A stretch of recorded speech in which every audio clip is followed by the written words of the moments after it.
কর্মের পূরণ থেকে। তুমি জানো পুরনো তোমার নামের ইতিহাস কি আছে। আমরা আপনাদের উদ্দেশ্যে বলতে চাই, এখানে সেই মৃত বলা হয়েছে, তার মাথা কাটা গিয়েছিল।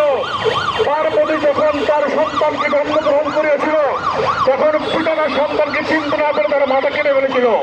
তখন শিব ভুল বুঝতে পেরে একটা হাতির মাথা বসিয়ে দিয়েছিল ওই মানুষের মাথার উপরে। সেখান থেকে গণেশের উৎপত্তি। আজকে গণেশ তোমাকে বলতে চাই, তুমিও কি সেই নতুন মাথা নিয়ে ঢাকা বিশ্ববিদ্যালয়ে রাজনীতি করতে এসেছো কিনা? তোমার দেহ এক, মাথা আরেক।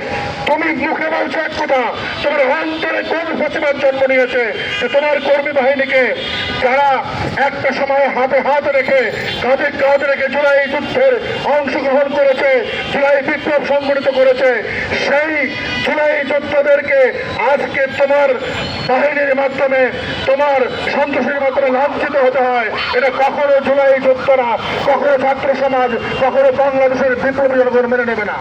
এই কারণে আজকের এই মানববন্ধন থেকে ঘোষণা করতে চাই, সরকারের উদ্দেশ্যে অবিলম্বে আপনারা এই তেলের সংকটের নাটক বন্ধ করুন। আপনারা এই সংকট পরিচালনা করছেন কেন আমরা বুঝতে পারছি। আমরা জানি ভিতরের কথা, আমরা জানি আপনারা শুধুমাত্র আন্দোলনের বিরুদ্ধে এই তেলকে ব্যবহার করছেন।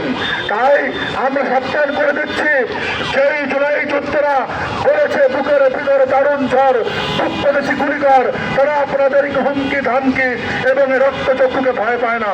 অবিলম্বে মোসাদ্দেক এবং আফিজুরের উপরে হামলা এবং নির্যাতনের প্রতিবাদে আমরা যে কর্মসূচি দায়িত্ব কর্মসূচি ঘোষণা করেছি, সেখানে দায়িত্ব নিয়ে বলতে চাই, যদি অবিলম্বে তার বিচার না হয়, মামলা গ্রহণ করে এই অভিযুক্তদের বিচার না করা হয়, তাহলে এই জুলাই যোদ্ধারা আবারও সেই বুকের ভেতরে দারুণ ঝড়, বুকপদেশি গুলিকর স্লোগান দিয়ে ময়দানে নামবে, রাজপথে নামবে। এই ফ্যাসিস্ট হাসিনা যেই ছাত্রদেরকে দেওয়াতে পারেননি, আপনার এই নরবর সরকার তাদেরকে দেওয়াতে পারবেন না, আপনার গতি উল্টে যাবে। তাই অবিলম্বে বিচারের ব্যবস্থা করুন।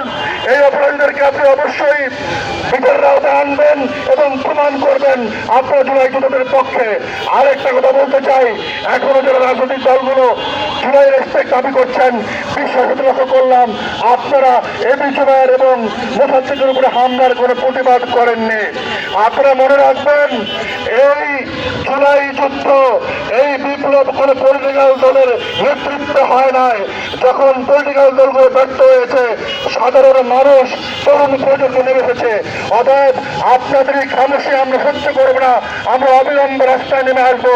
তাই দ্রুততার সাথে বিচারের ব্যবস্থা করুন, এটাই সর্বোচ্চ আহ্বান। সকলকে ধন্যবাদ। আসসালামু আলাইকুম।